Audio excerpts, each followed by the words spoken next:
How to fix your TikTok analytics not showing. Well, there are a couple of reasons why you would be facing this problem. By the end of this video, I'll be mentioning all the steps you can follow in order to go ahead and fix this problem. So the first one is pretty generic. You want to make sure that you have the latest updated application installed. You can simply go ahead and do this by going into your App Store or Play Store and simply going ahead and searching for TikTok and updating it.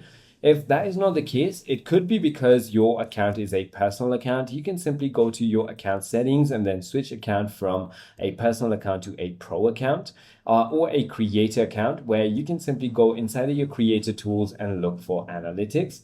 So if analytics isn't showing, make sure that your account also meets the requirement. So you need to be at least 18 years of age and then simply have 100 plus followers and you posted a video in the last 7 days.